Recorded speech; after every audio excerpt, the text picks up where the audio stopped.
নিউজের শিরোনাম, রডের বদলে বাঁশ। বরিশালের আগৈলঝাড়ায় ব্রিজ নির্মাণে নজিরবিহীন জালিয়াতি। দেখা যাবে, বরিশালের আগৈলঝাড়ায় ৪৫ ফুট দীর্ঘ আয়রন ব্রিজটির একাংশ ভাঙছেন নির্মাণ শ্রমিকরা। ভাঙা অংশের কংক্রিটের নিচে রডের পরিবর্তে স্পষ্টভাবে দেখা যাচ্ছে বাঁশের কঞ্চি। সরকারি উন্নয়ন কাজে দুর্নীতির এক নজিরবিহীন ও ভয়াবহ চিত্র ফুটে উঠেছে বরিশালের আগৈলঝাড়ায়।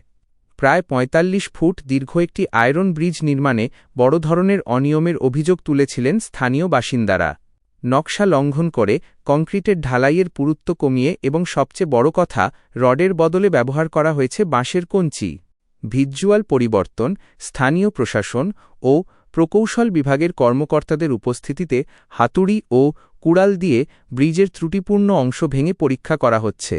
স্থানীয়দের এই গুরুতর অভিযোগের পর সোমবার ঘটনাস্থল পরিদর্শনে যান উপজেলা নির্বাহী কর্মকর্তা এবং প্রকৌশল বিভাগের প্রতিনিধিরা।